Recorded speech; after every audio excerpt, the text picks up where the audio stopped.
रफ्तार crash course में आपका फिर से स्वागत है। मैं अरुण सर और मैं आपके लिए लेकर आया हूं मैट्रिक के परीक्षा 2026 के लिए मैथ सब्जेक्ट का रफ्तार क्रैश कोर्स, जिसमें आपको मैथ सब्जेक्ट की टोटल MVVI क्वेश्चनों को, जो बोर्ड मॉडल क्वेश्चन है, उसको पढ़ाया जाएगा। अभी मैं आपको इस रफ्तार क्रैश कोर्स में मैथ सब्जेक्ट का चैप्टर जो 1 है, वास्तविक संख्याएं, रियल नंबर्स, उसी के मेन टॉपिक को पढ़ा रहे हैं, जिससे आपके बोर्ड परीक्षा में क्वेश्चन आता है। अब अगर आपको लग रहा है कि आपका कुछ वीडियो छूट गया हो, तो यहाँ पे जो पार्ट लिखा हुआ है वहां पे 1 2 3 डिनोट है। ये असेंडिंग ऑर्डर में है, बढ़ते हुए ऑर्डर में है।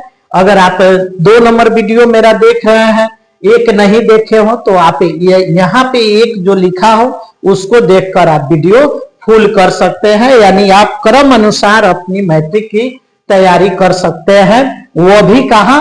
तो ये रफ्तार क्रैश कोर्स से बाय अरुण सर। और आपसे वादा है कि मैं कोशिश करूंगा कि आपका मैथ का जो पेपर हो 100 में 100 अंक जरूर जाए, 100 में 100% जरूर जाए, और जाएगा, ये कोशिश रहेगा। आपके एग्जाम से पहले मैं इन आपके बुक का जितना भी चैप्टर है उनसे मेन टॉपिकों को निकालकर खत्म कर दूंगा। अभी दिन के 2-3 वीडियो डाल रहे हैं, ये 5-6 भी हो सकते हैं। इसका अभी कुछ टाइमिंग मैं बताना चाहूंगा। टाइमिंग क्या है? टाइमिंग आपको ये है कि 7 बजे सुबह आपको एक वीडियो मिल जाएगा, 7 बजे सुबह मिल जाएगा, और 4 सवा 4 के समय एक वीडियो मिल जाएगा। और मैं चाह रहा हूं कि एक वीडियो और डाले। लगभग आपको कितना बजे मिलना चाहिए? या 7 बजे के करीब, आपको 7:15 के करीब यह वीडियो मिल जाए। तो अभी 2 वीडियो आपको अपलोड हो रहा है। जैसे जैसे वीडियो के बढ़ेंगे, नहीं, जैसे जैसे टॉपिक बढ़ेंगे, वीडियो की संख्या बढ़ेगी, वैसे वैसे टाइमिंग हम चेंज करें। ये तो पक्का है कि 7 बजे आपको एक वीडियो मिलेगा ही मिलेगा, ठीक है। ये अपलोडेड है, 7 बजे नहीं देखते हैं तो आप 7 बजे के बाद भी देख सकते हैं, कभी भी देख सकते हैं, ठीक है। तो आइए हम नेक्स्ट टॉपिक पे आते हैं। हमारा 8वां नंबर टॉपिक है, 8वां नंबर टॉपिक है भाज्य संख्या। क्या टॉपिक है? भाज्य संख्याएं। संख्या नहीं, प्लुरल कर लीजिए, भाज्य संख्याएं, कंपोजिट नंबर। क्या होगा इसका इंग्लिश? कंपोजिट नंबर, ठीक है ना। बिहार बोर्ड में मैट्रिक परीक्षा 2026 के लिए जो भी इंपोर्टेंट क्वेश्चन है, वो भी मैथ सब्जेक्ट का, मैं कोशिश कर रहा हूं उसको निकालने के लिए और आपको इस वीडियो के माध्यम बताने के लिए और आपकी तैयारी 100% कराने के लिए। तो भाज्य संख्या में अगर हम लोग देखते हैं, देखिए इसके पहले हमने अभाज्य संख्या पढ़ा दिया है। अभाज्य संख्या के 2 गुणनखंड होते थे, और इसके कितने गुणनखंड होंगे? 3 या 3 से अधिक, 3 या 3 से अधिक, 3 से अधिक। क्रैश कोर्स है ये, यहाँ कोई डिफिनेशन लिखने पढ़ने की कोई अधिक जरूरी नहीं है आपको। बस एक बार वीडियो देखेंगे, सब याद हो जाएगा। अगर नोट्स बनाना हो तो छोटा छोटा बना लीजिए, एग्जाम के वक्त वहां पे आप याद कर लेंगे इसको। 3 या 3 से अधिक, क्या 3 या 3 से अधिक गुणनखंड हो? गुणनखंड 3 या 3 से अधिक गुणनखंड होता है किसका?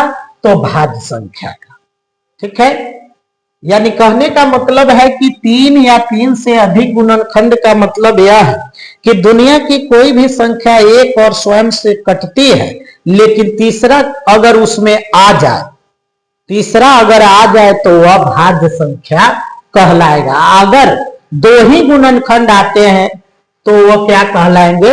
अभाज्य संख्या। जो पिछले वीडियो में मैंने पढ़ा दिया है, उस वीडियो को आप जरूर देख लेंगे, ठीक है ना। तो 3 या 3 से अधिक गुणनखंड जिन संख्याओं की होती है वो क्या कहलाते हैं? भाज्य संख्या कहलाते हैं, ठीक है ना।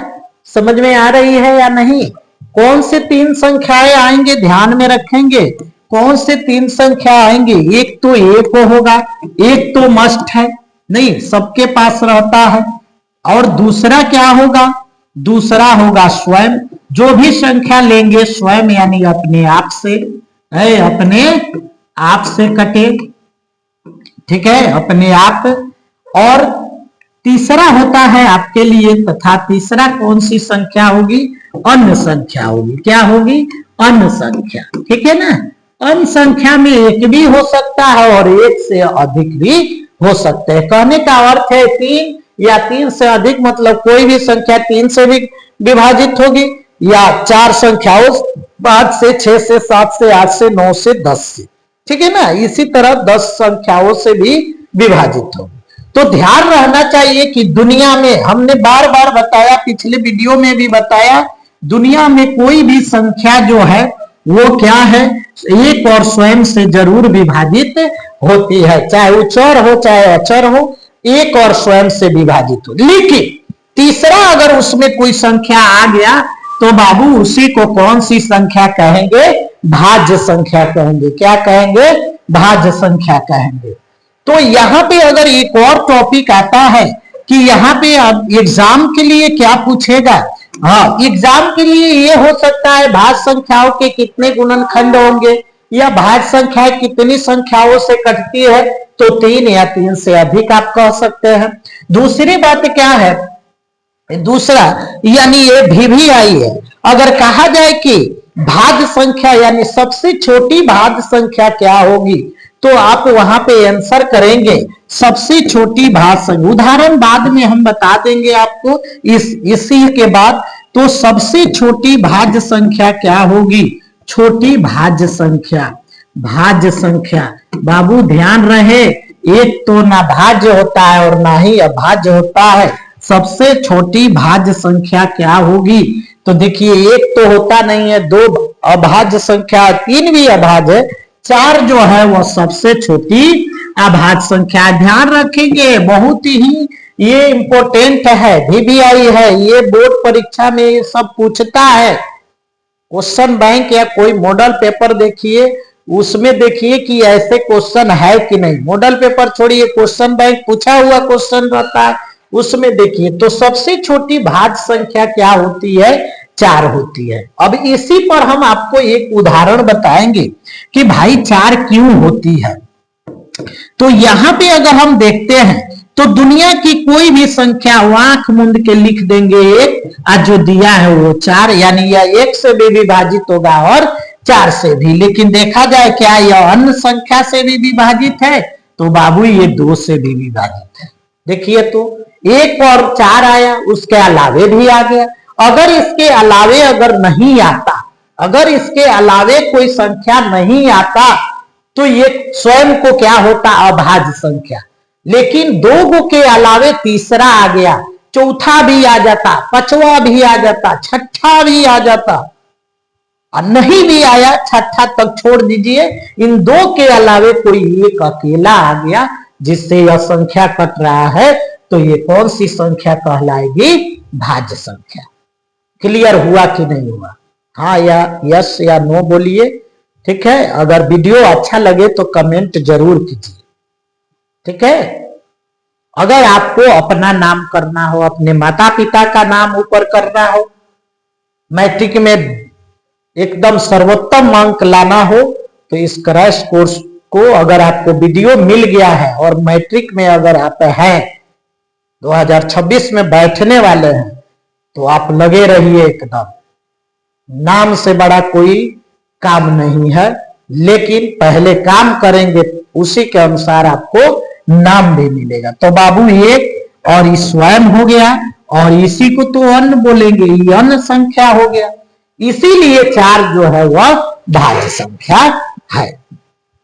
अगर देखा जाए एक चीज ये पूछता नहीं है, भाज्य संख्याएं क्या होती है, अनगिनत होती है। अनगिनत या अनंत भी आप लिख सकते हैं, या क्या लिख सकते हैं, अनंत। इनकी भी संख्याएं एकदम भंडार है, इसको कोई काउंट नहीं कर सकता है, ठीक है ना, इसको कोई काउंट नहीं कर सकता है, ठीक है। चलिए तो आगे हम बढ़ते हैं, इसी के लिए एक पेज और लेंगे जैसे में अब मान लीजिए सबसे छोटी संख्या तो आपको 4 हो ही गया, 4 के अलावे आपको 5 नहीं होगा, 6 होगा। 6 क्यों होगा? क्योंकि 1 से भी कटेगा, 6 से भी कटेगा और 2 से भी कटेगा, 3 से भी कटेगा। हमको कुछ नहीं ढूंढना है, हमको क्या ढूंढना है भाई? 1 से कटवे करेगा, 6 से कटवे करेगा, इसके अलावे 2 से भी कट गया और 3 से है। हमको तो अगर 2 गो रहता तो भाज कहते, आई तो 2 गो से ज्यादा हो गया तो भाज्य कहेंगे। क्लियर है कि नहीं है? उसी तरह बहुत सारी संख्याएं आएंगी, आपको 8 भी हो सकता है, 9 भी, 10 भी, 50, 100 भी, ठीक है ना। इसी तरह बहुत सारे आगे, हालांकि मैट्रिक पेपर में 2 अंकीय प्रश्न ही आपको पूछेगा। कहने का मतलब यह है 2 अंकीय नहीं, 2 अंकीय कहने का मतलब है कि इकाई और दहाई, बस ये 3 अंकों सैकड़ा में नहीं पूछेगा। जब भी पूछेगा आपको इकाई दहाई वाला ही दोनों मिला के संख्या पूछे, अर्थात 100 से नीचे की संख्या पूछेगी कि निम्न में कौन सा भाज्य संख्या है। यहां तक क्लियर हुआ कि नहीं हुआ? आप बताइए, क्लियर हुआ कि नहीं हुआ?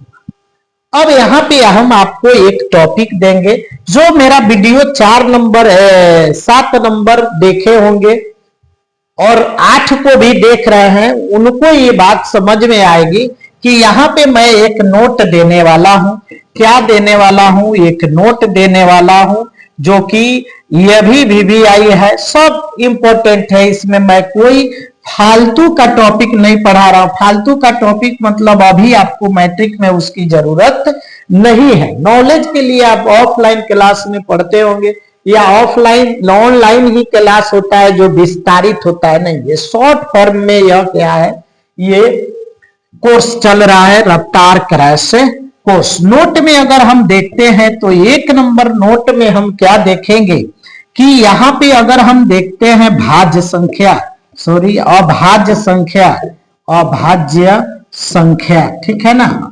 अभाज्य संख्या, इसका एक और नाम है, क्या नाम है? तो इसको रूढ़ संख्या भी कहते हैं, रूढ़ संख्या, रूढ़ संख्या। भाज्य संख्या को हम क्या कहेंगे? रूढ़ संख्या भी कहते हैं। पूछता है, परीक्षा में पूछेगा निम्न में रूढ़ संख्या कौन है, तो आपको भाज्य अभाज्य पढ़ा दिए हैं, जिसका 2 ही गुणनखंड होता है। दूसरा नंबर बाबू आ जाएगा भाज्य संख्या। भाज्य संख्या, भाज्य संख्या का भी एक नाम है, क्या नाम है?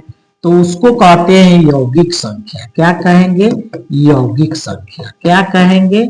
यौगिक संख्या। क्या कहेंगे बाबू? यौगिक संख्या कहेंगे। भाज्य संख्या को रूढ़ संख्या भी कहेंगे और भाज्य संख्या को यौगिक संख्या कहेंगे। मैट्रिक जो बोर्ड परीक्षा का क्वेश्चन होता है, वहां भाज्य और भाज्य ना लिख के रूढ़ और क्या लिख देगा? यौगिक लिख देगा। ठीक है, कैसे पूछता है क्वेश्चन? चलते हैं आगे बढ़ते हैं। क्वेश्चन पूछेगा निम्न में रूढ़ संख्या कौन है? रूढ़ संख्या कौन है? निम्न में रूढ़ संख्या है चाहे कौन है, ऐसे ही करके यहाँ पे लिख देगा। ए में 26, बी में लिख देगा 17, सी में लिख देगा 28 और डी में लिख देगा बाबू, आपको डी बड़ा लिखना होगा, डी में लिख देगा आपको 25। अब बताइए 26 जो है रूढ़ संख्या। एक और क्वेश्चन हम पहले डिनोट करेंगे। निम्न में यौगिक संख्या कौन है? यौगिक, निम्न में यौगिक कौन है? यौगिक संख्या है, ऐसे भी लिख देता है। निम्न में यौगिक संख्या है, ठीक है ना, कौन है ना लगा के ऐसे भी लिखता है। ए में देखा जाए तो ये हो जाएगा, आपको यौगिक संख्या लेना है 23, बी में हो जाएगा आपको 41, सी में हो जाएगा 67 और डी में हो जाएगा 21। ठीक है, ऐसे ही क्वेश्चन आते हैं, घबराने की कोई बात नहीं है। वीडियो कोई बड़ी नहीं है, 10 से 15 मिनट लगेंगे इतना समझने के लिए, जिसमें आपका लाइफ बन जाएगा। तो रूढ़ संख्या को ही हम लोग क्या बोलते हैं? अभाज्य संख्या। अभाज्य संख्या मतलब जो जिसका गुणनखंड खंड मात्र 2 हो। 26 तो 1 से भी कटेगा, 26 से 2 से भी कट जाएगा, 13 से भी कटेगा, इसका मतलब ये आंसर नहीं। 17 अगर हम देखते हैं 17 1 से कटेगा और मात्र 17 से कटेगा, यानी यही हमारा अभाज्य संख्या है और इसी को हम कहेंगे रूढ़ संख्या। आगे अब जाने की कोई जरूरत नहीं है, आपका आंसर यहाँ पे मिल गया। बस यही आप क्या करेंगे, अपने OMR शीट में डी को टिक कर लेंगे, भर लेंगे, ठीक है ना। OMR शीट में गोला भर लेंगे डी। अब है यहाँ निम्न में यौगिक संख्या है। यौगिक का मतलब होता है कि जिन संख्याओं का गुणनखंड कितनी हो, 3 हो या 3 से अधिक हो। घबराने की कोई जरूरी नहीं है। 30 जो है वह 1 से कटेगा और स्वयं से कटेगा, इसका मतलब ये रूढ़ संख्या है। 41 भी 1 से कटेगा और स्वयं से कटेगा, यह भी रूढ़ संख्या है। 67 भी 1 से कटेगा और 67 से कटेगा, यह भी रूढ़ संख्या है।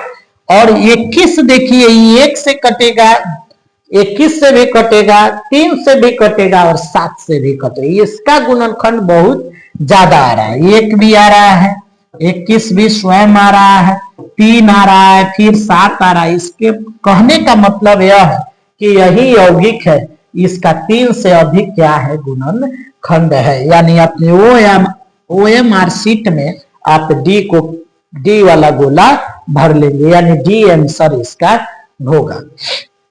अब तो आपको लगता होगा सर आप याद किए होंगे और आप ऐसे पढ़ा रहे हैं, तो देखिए समय तो आप भी गंवाए हैं तब ना 10th तक आए हैं। अब पढ़ के गंवाइए चाहे ऐसे गंवाइए, लेकिन आपको क्या है, आपको यह समय जो है आप इसी तरह बड़े नहीं हुए, फिर भी हम आपको बता दिए 1 से 100 तक आप गिनती लिखिए, उसमें जो भाज्य संख्या वो गोला घेर दीजिए और जो अभाज्य संख्या वो उस पर टिक लगाइए, सब आपको याद हो जाएगा। कोई ज्यादा नहीं है, हमको लग रहा है 10 या 30 20 या 25 इसी तरह संख्याएं जो होगी, जो उतना आप याद कर लेंगे कौन सी संख्या, रूढ़ संख्या को, ठीक है ना, उससे ज्यादा नहीं होगा। और ये और देखिए यौगिक तो आप कहीं से पकड़ सकते हैं, 2 के अलावे अगर ये कट रहा है तो यौगिक है, संख्या है, ठीक है। तो ये जो है आपके लिए मस्ट इंपोर्टेंट है। आपको यहाँ भी हमने नोट जो बताया इसको याद कर लीजिएगा बाबू, इसको याद करें, जरूर याद करें। बाकी तो आप याद कर ही लेंगे, लेकिन इसको जरूर याद रखिएगा। ये आपके पेपर में हर बार क्या होता है, चेंज करके पूछता है। या तो डायरेक्ट अभाज्य लिखेगा, नहीं तो आपको रूढ़ लिखेगा, नहीं तो भाज्य लिखेगा, नहीं तो यौगिक लिखेगा, ठीक है ना।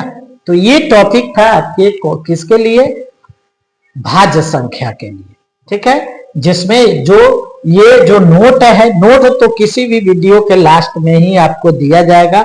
इन दोनों का पेयर एक जगह इसलिए बनाया गया है ताकि ये दोनों आपके दिमाग पर रहे और मैट्रिक एग्जाम में आप अच्छा से अच्छा करें। तो बाबू आपको वीडियो अगर अच्छा लगा हो तो लाइक कर लीजिए, कमेंट भी कीजिए, अगर शेयर करना हो तो शेयर भी कर लीजिए, और सब्सक्राइब नहीं किए हैं तो आप जरूर सब्सक्राइब करें और वीडियो पे बने रहिए। अब आपका पेपर जो है 40 से 45 दिन ही बचा हुआ है, उससे ज्यादा नहीं बचा, इसलिए आप लगे रहें, हम यही चाहेंगे। और आप मेरा क्लास करके ज्यादा से ज्यादा नंबर लाएंगे। अभी टॉपिक जो चल रहा है ये नहीं है 2 ही टॉपिक से हम जल्दी खत्म कर लेंगे, नहीं, दिन के 4-4 5-5 टॉपिक चलेगा। नहीं होगा तो लाइव आकर एक दिन में आपको सारे जो एक चैप्टर होंगे ज्यादा से ज्यादा उनका क्वेश्चन मैं करा दूंगा। अभी आप आदत डालिए पढ़ने के लिए, आप कमेंट कीजिएगा लाइव के लिए, तो लाइव के लिए भी मैं व्यवस्था करूंगा। मैं भी अपने आप को एडजस्ट करता हूं, कुछ दूर से आके इंस्टीट्यूट में तब पढ़ाता, ठीक है। इसलिए मैं भी आदत डाल रहा हूं, और किसके लिए, आपके लिए, क्योंकि आपका रिजल्ट बेहतर होगा तो मेरा जो चैनल है वो भी ग्रोथ करेगा। देखिए यहाँ सहकारिता का फायदा है आपको भी हमें, ठीक है। तो वीडियो लंबा होगा इसलिए मैं चाहता हूं कि फिर नेक्स्ट वीडियो में हम लोग मिलेंगे। Okay, bye bye.